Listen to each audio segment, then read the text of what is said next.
주는 우리 아버지시라. 아브라함은 우리를 모르고 이스라엘은 우리를 인정하지 아니할지라도 여호와여, 주는 우리의 아버지시라.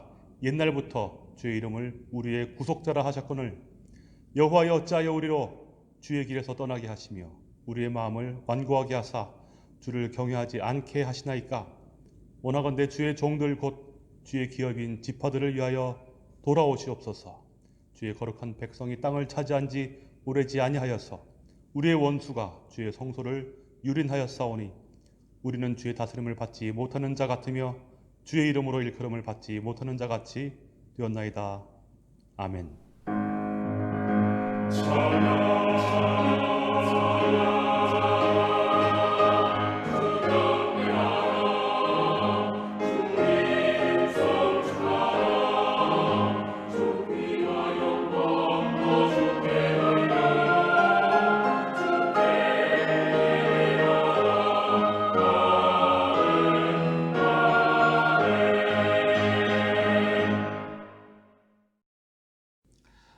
화란 하나님교회 성도 여러분, 예배에 오신 여러분들을 환영합니다.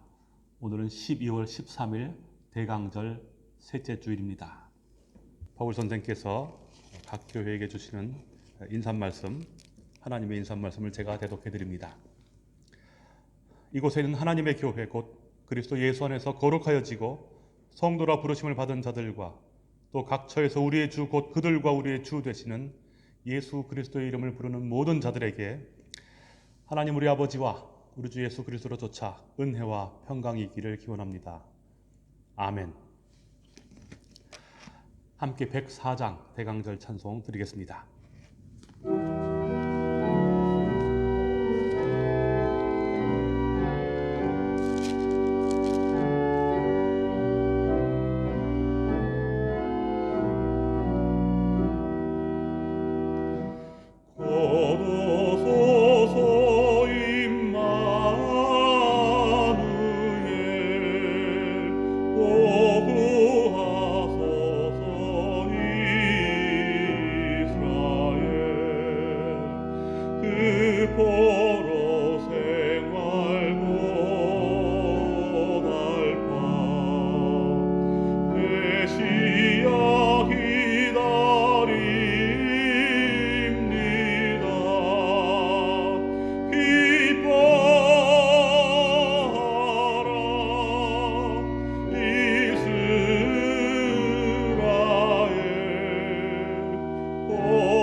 이 시간 우리 사도신경으로 우리의 신앙을 하나님과 여러 성도들 앞에 고백하도록 하겠습니다.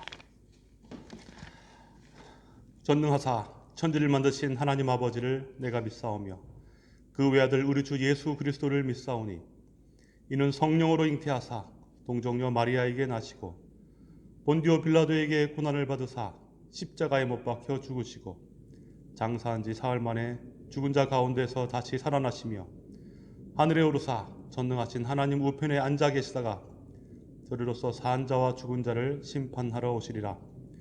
성령을 믿사오며 거룩한 공회와 성도가 서로 교통하는 것과 죄를 사하여 주시는 것과 몸이 다시 사는 것과 영원히 사는 것을 믿사옵나이다.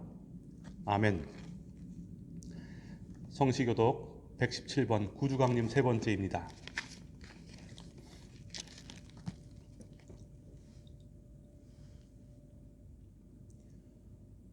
광야와 메마른 땅이 기뻐하며 사막이 백합화같이 피어 즐거워하며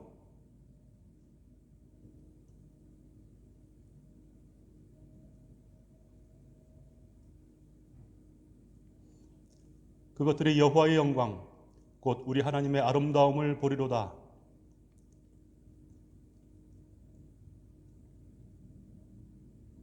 겁내는 자들에게 이르기를 굳세어라 두려워하지 말라.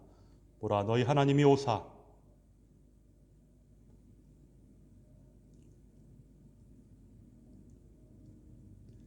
그때에 맹인의 눈이 밝을 것이며 못 듣는 사람의 귀가 열릴 것이며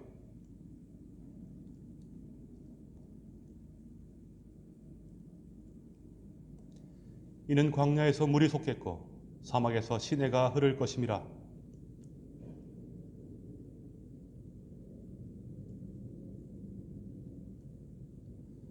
숨량이 눕던 곳에 풀과 갈대와 부들이 날 것이며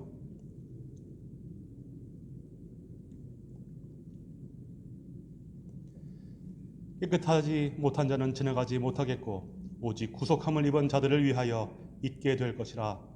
아멘. 함께 101장 하나님께 찬송 드리겠습니다. 이새의 뿌리에서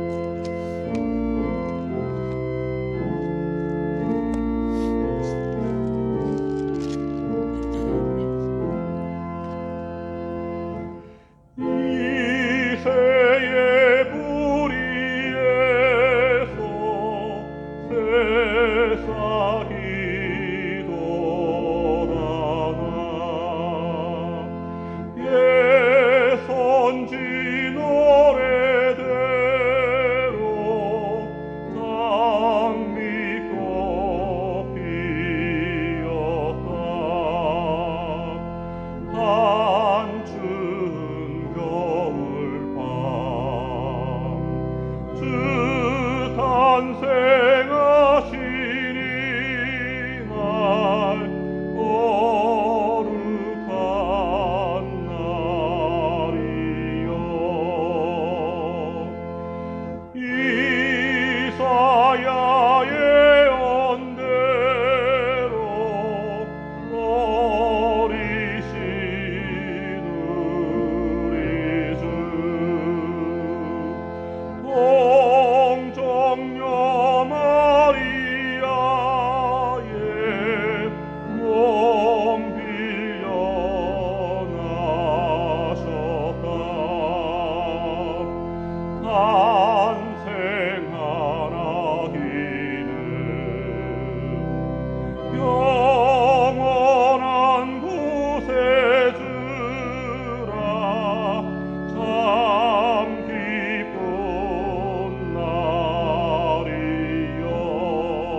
시간 우리를 대표해서 최봉렬 집사님께서 기도하시겠습니다.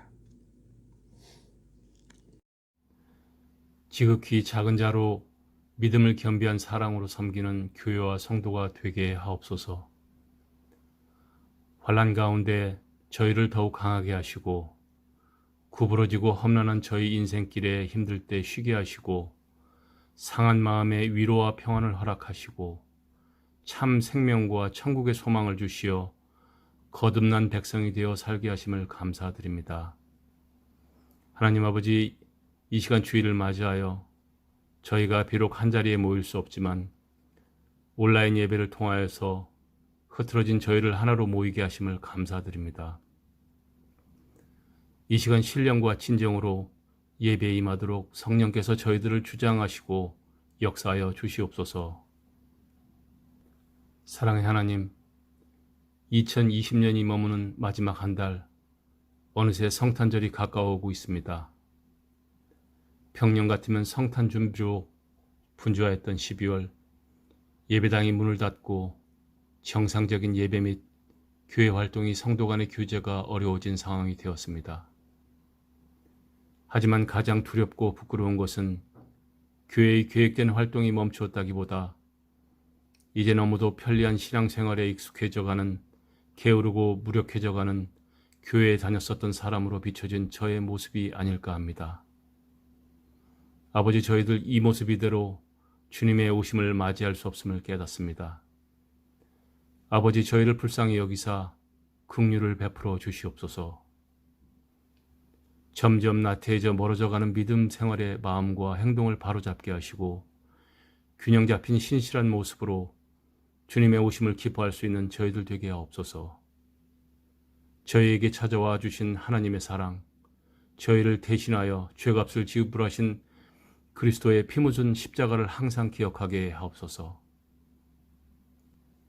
하나님 아버지, 세상을 살아가면서 우리의 의지와 이성과 지혜로는 이해할 수 없는 일들이 많고 우리 앞에 놓인 그 여러 종류의 고난들이 감당하기 힘들 때가 너무나도 많습니다. 언제 끝이 날지 모르는 코로나 전염병으로 인해 세계는 지쳐가며 육체적으로 정신적으로 약해지고 있습니다. 아버지, 이런 가운데 오직 예수 그리스도에 의지하며 살아가는 저의 믿음의 형제 자매들이 어둠과 고통 속에서 실족하는 일이 없도록 손잡아 주시옵소서. 주님께서는 우리에게 감당할 수 있는 정도를 넘어선 시험은 주지 않는 줄 알고 있습니다. 시험을 당할 때 주님의 뜻을 헤아리게 하시고 어려운 순간을 통해 깨닫고 더욱 성숙한 그리스도인이 되게 하여 주시옵소서. 절박한 상황 속에서도 모든 선택의 순간마다 아버지의 뜻을 구하게 하시고 행여 인간적인 욕심으로 주님의 빛을 가리는 자가 되지 않게 하여 주시옵소서. 아버지 하나님, 잠비아의 조성호, 이은정 선교사, 헝거리의 최영 선교사를 위하여 기도드립니다. 열악한 환경 속에서 주의 말씀과 의지를 펼치는 선교사 가정 안에 병마의 틈탐이 없게 하시고 선교지의 간절한 기도가 응답받을 수 있는 은총을 허락하여 주시옵소서. 저희가 모이지 못하는 상황 속에서 주님의 참 백성다운 모습으로 살아가기를 원합니다. 아버지, 온라인을 통하여 주일 예배와 교육부 성경 공부를 준비하는 여러 손길들을 기억하여 주시고 수고하는 시간들에 기쁨이 넘치는 선한 능력을 주옵소서. 이제 말씀을 선포하는 김광현 목사, 영육간의 강건함을 허락하시고 말씀을 통하여 살아 역사하시는 하나님을 만나게 하시고 저희의 심령이 새로워지는 은혜를 내려 주옵소서. 이 예배를 기쁘게 받아 주옵시고 이 모든 말씀 날마다 우리에게 평안함과 기쁨을 허락하시는 우리 주 예수 그리스도의 이름으로 기도드립니다. 아멘.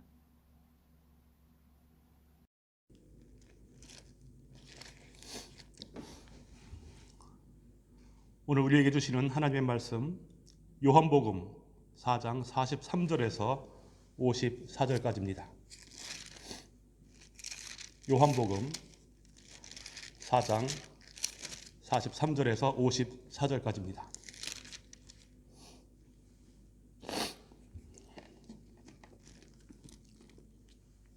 제가 봉독하겠습니다.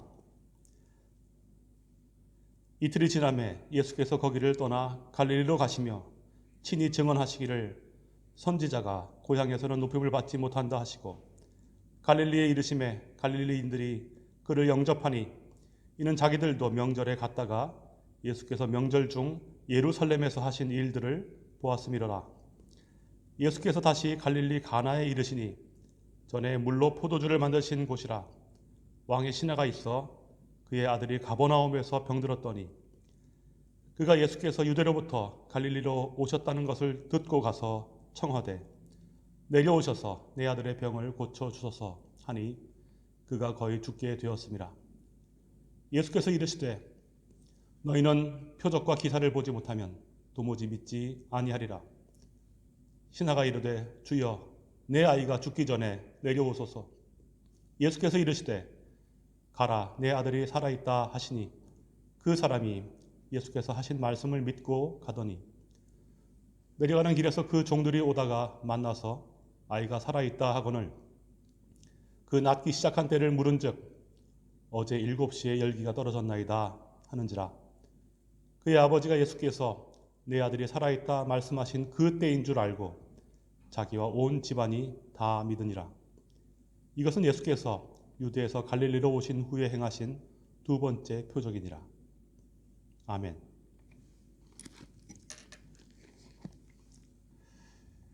이제 우리 어린이들에게 잠시 하나님의 말씀을 전하도록 하겠습니다. 어린이 여러분, 하나님께서 하신 말씀을 잠시 여러분께 이야기로 들려드리고자 합니다. 갈릴리에 가시면은 갈릴리 가면 가나라는 동네가 있어요. 여러분 잘 아시죠? 거기 그 동네는 옛날에 예수님께서 혼인 잔치에 가셔서 물을 포도주로 만들어 주셨던 바로 그 동네예요. 그럼 두 번째 그 동네에 가셨는데 거기에 어떤 한 사람이 있는 거예요. 어떤 사람이냐면은 왕의 신하래.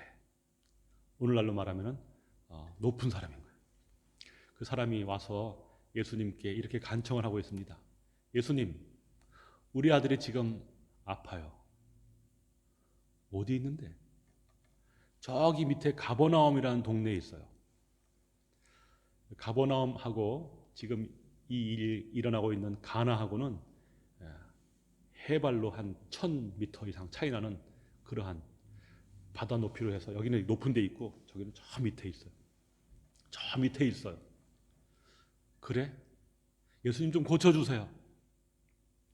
예수님께서 뭐라고 말씀하셨을까요? 그래, 가라, 내 아들이 나았느니라 이렇게 말씀해 주셨어요. 아니, 그 가가지고 좀 기도도 좀 해주시고 방문도 좀 해주시고 머리도 좀 만져주시고 이렇게 하면은 참 좋을 텐데 그렇게 안 하고 가라, 내 아들이 나았다 이렇게 말을. 어린이 여러분 같으면 어떻게 하겠어요? 네, 그럼요. 가야죠. 예수님께서 나았다라고 말씀하시니까 믿고 가야 되는 거예요. 갔습니다. 열심히 갔습니다. 가면서 이 높은 길을 내려가면서 아빠가 고민을 좀 했을 겁니다. 나았을까? 진짜일까? 한참을 갔는데 자기 집에서 가버나움에서 누군가가 자기를 마중 나와서 이렇게 말을 하는 거예요. 주인님, 아드님이 나았습니다. 그래? 언제부터 나았느냐? 네, 어제 7시부터 열이 떨어지고 나았습니다. 그래? 가만히 생각을 해보니까 바로 그때는 언제냐면은 예수님께서 저 위 가나에서 내 아들이 나았느니라 이렇게 말씀해 주셨던 바로 그때였던 거예요. 바로 그때 거리는 떨어졌지만 저 밑에 그 아이는 벌써 열이 떨어지고 병에서 낫기 시작한 거예요. 그래서 이 아버지가 그렇구나. 뭐가 그렇구나? 그분이 진짜 하나님이구나. 이렇게 깨달았어요. 그제서야 그를 하나님으로 믿고 믿음을 가지고 온 집안이 다 하나님을 믿는, 예수를 믿는 그러한 집안이 되었습니다. 구원을 받았습니다. 무슨 이야기를 하려고 하냐면요. 여러분, 믿음이라는 것은 그냥 아무렇게나 생겨나는 것이 아니에요. 믿음이라는 것은 아이가 낳거나 또는 어떤 기적이 일어나거나 그렇게 해서 맞아 이렇게 하나님 믿어 이렇게 생겨나는 것이 아니라 예수님께서 우리에게 뭔가를 보여주시는 거예요. 무엇을 보여주시는 거예요? 바로 자기가 이렇게 멀리 있어도 말씀만으로도 얼마든지 누군가를 고쳐낼 수 있는, 살릴 수 있는, 심지어는 죽은 자도 부활시킬 수 있는 그러한 분이다. 하나님이다. 이 사실을 알려주시는 거예요. 바로 그 사실을 믿을 때에 우리는 깨닫게 되는 것이지요. 무엇을 깨닫습니까? 그가 하나님이라는 것을 깨닫지요. 이것이 믿음입니다. 어린이 여러분들은 이러한 믿음의 소유자가 되시기를 바랍니다. 감사합니다. 함께 106장, 우리 봉헌 찬송 106장 하나님께 드리겠습니다.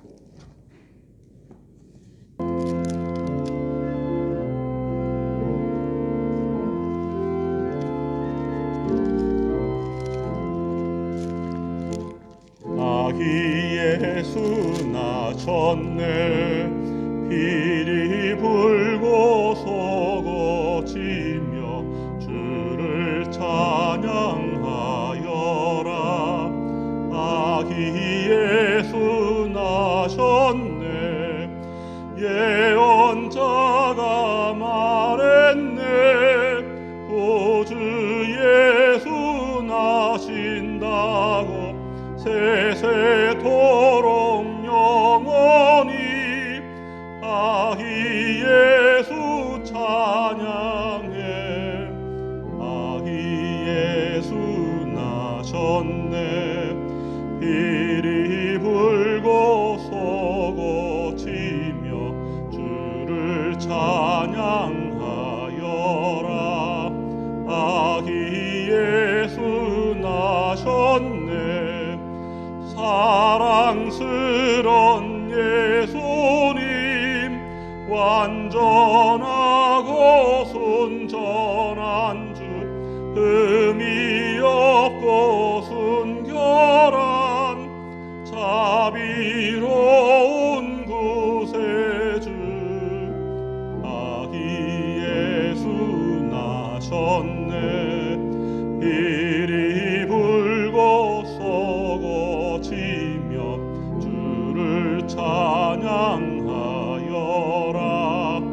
아기 예수 나셨네 만왕의 왕 예수님 이 세상에 오시었네. 아기 예수 우리 주 하늘 평화 주시네. 아기 예수 나셨네 비리 불고 솟구치며 주를 찬양하여라. 아기 예수 나셨네.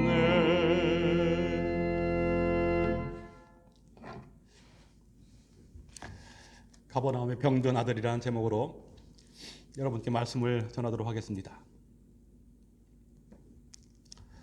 오늘 읽어드린 요한복음 4장 마지막 절 54절을 보시면은 이것은 예수께서 유대에서 갈릴리로 오신 후에 행하신 두 번째 표적이다 이렇게 기록을 하고 있습니다. 여러분 무엇이 두 번째 표적이란 말씀입니까? 왕의 신하의 아들이 죽게 되었다가 다시 살아난 것을 가리키고 있습니다.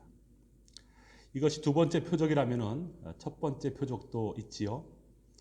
그것은 첫 번째는 갈릴리 가나에서 혼인잔치에서 물로 포도주를 만든 사건입니다. 이 두 가지 사건을 첫째 표적 또는 둘째 표적 이렇게 하면서 언급한 것은 이 표적들이 모두 갈릴리에서 보여주신 표적이기 때문에 그렇습니다. 이미 읽으신 것처럼 이것들은 유대에서 갈릴리로 오신 후에 있었던 일들입니다. 첫 번째는 포도주가 물로 변한 사건, 둘째는 오늘 이 일입니다.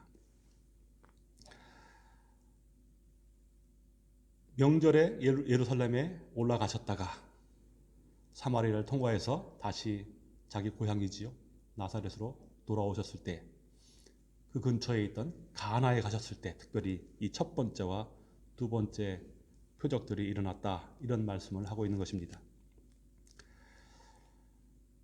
다시 한번 이 두 번째 표적이 일어난 장소를 살펴보시기 바랍니다. 예수께서 다시 갈릴리 가나에 이르렀을 때라고 하고 있습니다. 바로 첫 번째 표적을 보여주셨던 가나의 혼인잔치가 있었던 그곳과 같은 곳입니다. 46절 보시면은 예수께서 다시 갈릴리 가나에 이르시니 전에 물로 포도주를 만드신 곳이라 왕의 신하가 있어 그의 아들이 가버나움에서 병들었다 했습니다. 이러한 기적들이 일어났을 때에 그 결과는 모두 그것을 보고 그것을 경험한 자들이 예수를 믿게 되었다라는 것이었습니다. 제 말이 아니라 성경이 그렇게 기록을 하고 있습니다. 가나에서 물로 포도주를 만들었을 때에도, 또 왕의 신하의 아들이 가버나움에서 병들었을 때에도 마찬가지입니다. 그의 아버지가 믿고 또 자기와 온 집안이 다 믿게 되는 일이 그 결과로 일어난 것입니다. 그 결과만 놓고 보더라도 그러한 결과를 가져온 원인이 과연 무엇인지, 무엇이 이러한 결과를 가져오게 되었는가, 이것이 궁금하지 않을 수가 없습니다. 이 사람들이 예수를 믿게 되다니, 그리고 바로 그 믿음으로 말미암아 구원을 얻게 되다니 말입니다. 본인뿐만이 아니라 온 집안이 다 구원을 얻으니 말입니다. 가나의 혼인잔치에서 있었던 그 첫 번째 일들을 살펴보면은 제자들이 예수를 믿게 된 그 원인을 찾을 수가 있습니다. 요한복음 2장 11절에 예수께서 이 첫 표적을 갈릴리 가나에서 행하여 그의 영광을 나타내심에 제자들이 그를 믿으니라 했습니다. 그가 표적으로 인해 그의 영광을 나타냈기 때문이다, 이런 말입니다. 여러분, 대단하지 않습니까? 우리가 가졌다 하는 이 믿음, 이 믿음의 원인이 우리가 아니라 예수께 있다니 말입니다. 물이 포도주로 변하였다거나 누군가가 죽음에서 일어났기 때문이다라고 말하지 않고 있다는 것입니다. 쉽게 말씀드려서 꼭 그러한 기적 때문에 우리가 믿음을 갖게 되는 것은 아니다라는 말입니다. 여러분, 믿는 게 기적입니다. 게다가 그것은 내가 하는 일도 아닙니다. 여러분, 기적은 애굽의 술객들도 일으킬 수 있는 일들입니다. 나일강의 강물들을 핏빛으로 붉게 물들이는 일, 애굽 사람들도 하는 일입니다. 지팡이가 변해서 뱀이 되는 것, 모세만 하는 일이 아니지요. 그런 일들은 사람도 할 수 있는 일들입니다. 그래서 우리가 그러한 일들을 보고 하나님을 믿는다면, 그런 일들 때문에, 그런 기적들 때문에 내가 하나님을 믿는다라고 이야기를 한다면 그 믿음은 예수께서 지금 말씀드린 이 표적으로 우리에게 심은 것이 아닐 수도 있습니다. 성경에서 표적이라고 부르는 것들, 이 표적에는 여러 가지 요소가 포함되어져 있습니다. 첫째는 물이 포도주로 변하는 것 같은 그러한 현상이지요. 죽은 자가 일어나고 또 마른 하늘에서 단비가 내리고 이런 기적입니다. 그러나 그런 사건들만으로 이것을 표적이다라고 말하고 있지는 않습니다. 표적이라 하는 것은 바로 그러한 기적적인 사건들을 통해서 보여주고자 하는 어떤 메시지가 그 안에 포함되어져 있어야 한다라는 뜻입니다. 그래서 둘째, 표적은 그러한 기적이라는 현상이 가리키고 있는 바 진실, 그 진실을 담고 있어야 하는 것입니다. 그렇기 때문에 오늘 이 읽은 말씀대로 우리가 표적으로 말미암아 믿음이 생겨났다 이렇게 말을 하려면은 그 표적이 가진 기이한 현상 때문에 이런 것들이 물론 시발은 되겠지요. 결국은 그 기적이 가리키고 있는 것, 그 드러내고자 하는 것, 그 메시지, 그 진실, 바로 그 진실 때문에 믿음이 생겨난다라고 해야 되는 것입니다. 예수님께서 물로 포도주를 만드셨습니다. 그것을 제자들이 보았습니다. 그런데 그러한 현상만으로 제자들에게 믿음이 생기는 것은 아니다라는 것입니다. 사실 제자들은 그 기적을 매개로 하는 그 기적이 가리키고 있는 어떠한 진실을 만난 것입니다. 여러분, 그 진실이 무엇입니까? 바로 고난받는 종이지요. 겟세마네 동산에서 땀방울을 핏방울처럼 흘리실 바로 그 자, 십자가에서 물과 피를 쏟아낼 자, 곧 메시아를 이 사건 속에서 제자들은 바라본 것입니다. 바로 그 메시지, 그가 하나님이다라는 그 메시지, 그 진실이 그들로 하여금 예수를 따르는 자가 되게 만든 것입니다. 다시 말씀드리지만 믿음이란 기적 때문에 생기는 것이 아닙니다. 우리가 놀라운 경험을 했다거나 신기한 것을 보았다고 생겨나는 것이 아닙니다.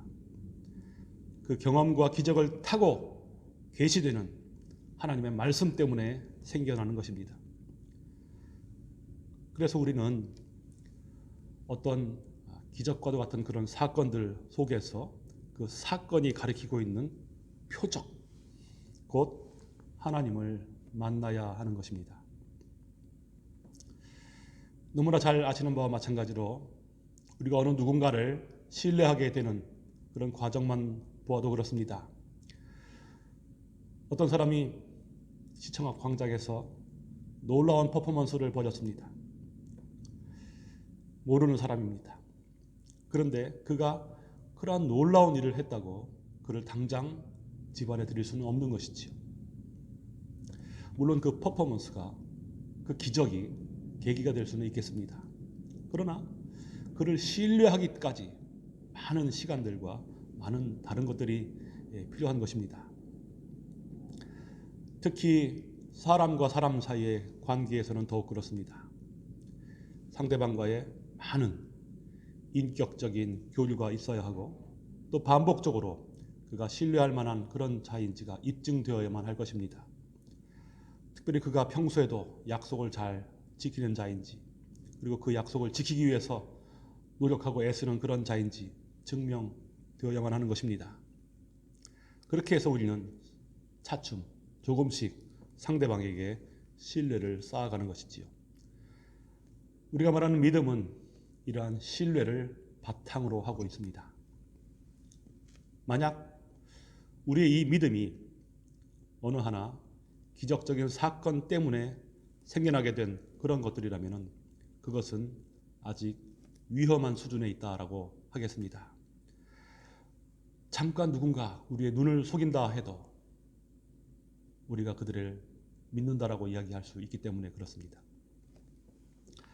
우리가 그런 것들을 꼭 믿음이라고 부르고 있다면 우리는 속고 있는지도 모르는 것입니다. 가나의 혼인잔치에서 물이 포도주로 변했습니다. 여러분, 이것은 기적입니다. 그런데 그 기적이 무슨 메시지를 가지고 있습니까? 아직 때가 되지 않았을 때에 멀리서 앞으로 되어질 바로 그 일들을 가리킨다고 했습니다. 조금 더 구체적으로 말씀드리면 예수께서 앞으로 예루살렘에 오르시게 될 때에 거기에서 일어날 일들, 이런 것들을 예언하고 있지요. 겟세마네 동산에서 기도하실 때에 땀방울이 핏방울로 변할 것이다, 이런 것들을 예표하고 있습니다. 물론 이것이 꼭 겟세마네 기도의 그 동산에서의 그 사건 이런 것들을 지목한다라고 우리가 단정적으로 말할 수는 없을 것입니다. 그러나 그러한 기적을 베푸시는 그분이 우리가 그냥 알고 있는 흔한 사기꾼이나 마술사는 아니다라는 것이지요. 예수는 그러한 이 일을 혼인잔치를 위해서 베풀어 주시는 그러한 하나님이다. 이 사실인 것입니다. 물이 포도주로 변하는 그 일은 하나님께서 보내시는 메시아만이 하실 수 있는 그러한 일들이기 때문에 그렇지요. 십자가의 죽음을 앞두고 예수께서는 예루살렘에 올라가셨습니다. 거기 겟세마네 동산에서 밤이 맞도록 기도하셨습니다. 자신의 뜻 대신에 하나님 아버지의 뜻이 이루어지도록 기도하셨습니다. 바로 그렇게 하실 자가 메시아다. 그렇게 하실 자가 하나님이다. 바로 자신의 뜻을 내려놓고 하나님의 뜻을 이루려는 그러한 열심을 품은 자, 곧 그의 하나님 되심이 물을 포도주로 변하게 만드는 것이지요. 땀방울이 핏방울이 되는 것처럼 우리는 이 일을 보았기 때문에, 이 사실을 알았기 때문에 예수를 하나님으로 고백하는 것입니다. 마찬가지로 오늘 읽어드린 이 두 번째 표적도 마찬가지입니다. 왕의 신하와 온 가족이 다 믿음을 얻었습니다. 이 두 번째 표적이 그들의 믿음의 원동력이 되었습니다. 그 아이가 낳았기 때문에 예수를 믿었다. 이렇게 말한다면 조금 부족한 것입니다. 그 아이가 회복되는 과정 가운데에서 예수의 하나님 되심이 드러났기 때문인 것이지. 그 표적 때문에, 기적이 아니라 그 표적 때문에 믿음이 생겨나는 것입니다. 가버나움에서 병들어 있는 아들을 둔 아버지가 예수께 와서 청했습니다. 내 아들을 고쳐주십시오. 예수님께서 대답하십니다. 가라, 내 아들이 살아있다.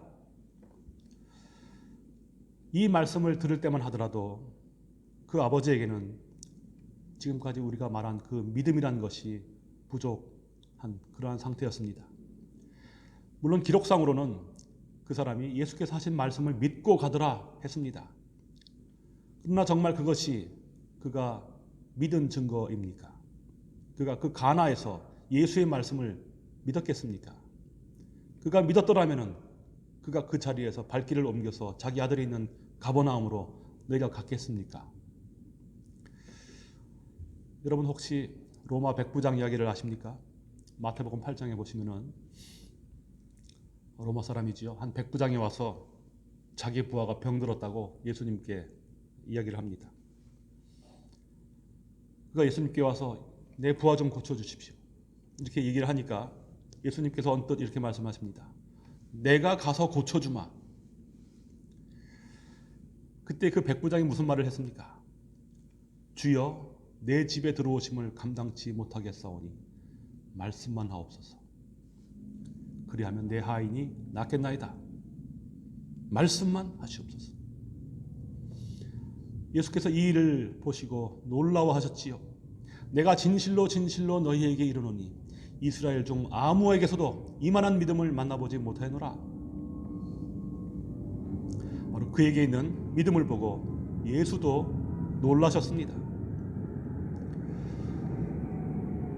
왕의 신하인 아버지, 오늘 이 말의 주인공이 있지요. 그는 어쩌면 이스라엘 사람이었는지도 모르겠습니다. 그리고 예수를 찾아올 것 정도로 믿음이 있는 그런 사람인지도 모르겠습니다. 예수를 좋아하고 추종하고 어느 정도 믿기도 하겠지요. 그러나 그 백부장만큼은 아닌 것이죠. 그가 그 로마 백부장처럼 믿었더라면 그는 지금 자기 아들이 있는 가버나움으로 당장 내려가지는 않았을 것이라는 말입니다.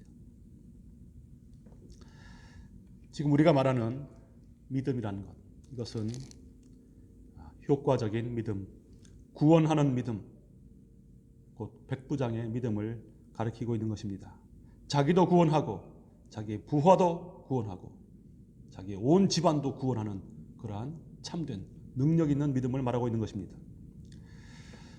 그래서 그런 측면에서 지금 가나에 와 있는 이 아버지, 왕의 신하지요. 가버나움에 병든 아들을 두고 있는 이 아버지, 여전히 뭔가가 부족한 것입니다. 믿는다고는 하나 자기 눈으로 확인하지 않고서는 마음이 놓이지 않는 그런 상태에 있는 것이지요. 여러분, 오늘날 우리가 그러한 모습인지도 모르겠습니다.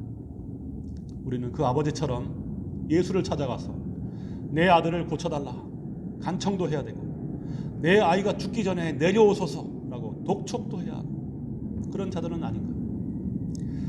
내 아들이 살아있다 이런 말씀을 해주셨음에도 불구하고 여전히 내 눈으로 확인하기 전까지는 여전히 불안한 그런 자는 아닌가. 병든 아들이 일어난 곳은 가버나움이었습니다. 그러나 그때 그 아버지 왕의 신하는 가나에 있었습니다. 거기에서 예수께서 말씀하심으로 그의 아들이 나았지요. 여러분, 그러면은 표적은 어디에서 주어진 것이고 기적은 어디에서 일어난 것입니까? 가버나움에서 기적이 일어났지요. 아들이 거기서 나왔으니까. 가버나움에서 일어난 그 기적은 가나에 머물고 있던 그 아버지에게 여전히 표적이 되지는 못했던 것이지요. 그가 의심 반 기대 반으로 가버나움을 향해서 내려가고 있는 한 그의 마음속에는 여전히 예수의 말씀이 아니라, 하나님이 아니라 가버나움에 병들어 있는 자기의 아들이 있는 것입니다. 그가 나았다는 것은 한 가지 기적, 거기에 그 수준에만 머물고 있는 것입니다. 그러나 가버나움에 도착하였을 때에 곧 예수의 말씀대로 모든 것들이 다 이루어졌음을 확인하게 되었을 때에 그제서야 비로소 그가 믿게 되는 것입니다. 무엇을 믿게 되는 것입니까?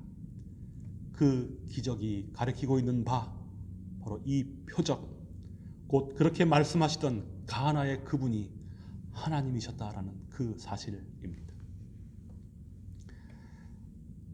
왕의 신하가 표적을 보았다면 그곳은 가나가 아니라 병든 아들이 있는 가버나움이라 하겠습니다. 말씀대로 이루어지는 기적도 가버나움에서 일어났습니다. 그리고 그 기적이 나타내고자 하는 그 진실도 가버나움에서 그에게 밝혀졌습니다. 아, 그가 하나님이셨구나. 거기서 말씀하셨는데 여기서 이루어지다니. 오늘 우리가 대강절 세 번째 주일을 맞이하게 되었습니다. 예수를 기다리고 있지요. 그리고 특별히 코로나로 인해 집안에 다 머물고 있습니다. 여러분, 이 기간 동안에 우리의 신앙생활은 무엇이어야 하겠습니까? 우리의 믿음은 어떤 모습이어야 하겠습니까? 기도하고 간청하고 용한 의사를 찾아다니고 응답을 받아내고 이런 것들은 그것은 아니겠지요. 이 모든 사건과 기적이 우리에게 나타내고자 하는 진실, 바로 그 표적, 그 메시지, 이것을 여러분들은 만나셔야 하는 것입니다. 예수의 하나님 되심을 우리가 표적으로 만나야 하는 것입니다. 누가복음 2장 12절을 마지막으로 읽어드립니다. 너희가 가서 강보에 쌓인 구유에 누인 아이를 보리니 이것이 너희에게 표적이니라. 여러분, 이 표적을 보실 때에 그 한 아기가 하나님으로 믿어지는 놀라운 기적들이 여러분 가운데서 일어나기를 축원합니다. 잠시 기도하겠습니다. 거룩하신 우리 하나님 아버지, 은혜를 감사합니다. 저희들을 위하여서 하늘을 뚫고 강림하셔서 참으로 우리에게 믿음을 일으키는 참된 표적이 되어 주셨습니다. 아기 예수가 이 땅 가운데 탄생하여 구육 가운데 누인 것을 바라보는 저희들 마음 가운데에 바로 그가 우리를 구원하시는 참 하나님 예수 그리스도이심을 깨닫고 알고 믿는 그러한 기적들이 일어날 수 있도록 허락하옵소서. 예수 그리스도 이름으로 기도하옵나이다. 아멘. 옆에 있는 분들과 평화 인사를 나누시기 바랍니다. 한 주일 동안 어떻게 지내셨는지, 대강절 셋째 주일 어떻게 지내시는지 한번 여쭤봐 주시면 좋겠습니다. 알려드리는 소식을 몇 가지 전해드리겠습니다. 오늘 예배 후에는 3시 반입니다. 줌 상에서 임시 운영위원회로 모이겠습니다. 신구 위원 되시는 분들은 준비해 주시면 감사하겠습니다. 우리가 이제 곧 성탄절 맞이하게 되고 또 송구영신 예배를 맞이하게 될 텐데요. 12월 25일 날은 성탄절 11시에 유튜브 방송을 통해서 여러분과 함께 하나님께 예배를 드리도록 하겠습니다. 송구영신 예배도 12월 31일 날 2020년의 마지막 날 밤 10시에 함께 온라인으로 예배를 드리도록 하겠습니다. 여러분 직접 만나지는 아직 못하겠지만 이렇게 온라인으로 만나게 될 때에 진정한 성도의 교제 있기를 기원합니다. 다른 광고사항 없으시죠? 함께 우리 주님께서 가르친 기도, 찬송하고 축도로 마치겠습니다.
우리들의 큰 죄 다 용서하옵시고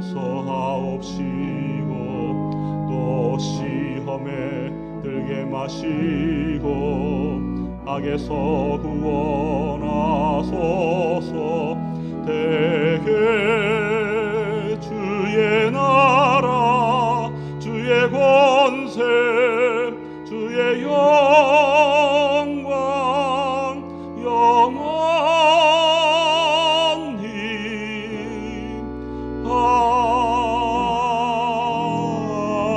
아멘.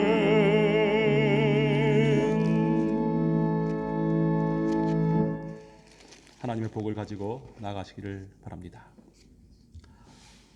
여호와는 내게 복을 주시고 너를 지키시기를 원하며 여호와는 그 얼굴을 내게 비추사 은혜 베푸시기를 원하며 여호와는 그 얼굴을 내게로 향하여 드사 평강 주시기를 원하노라.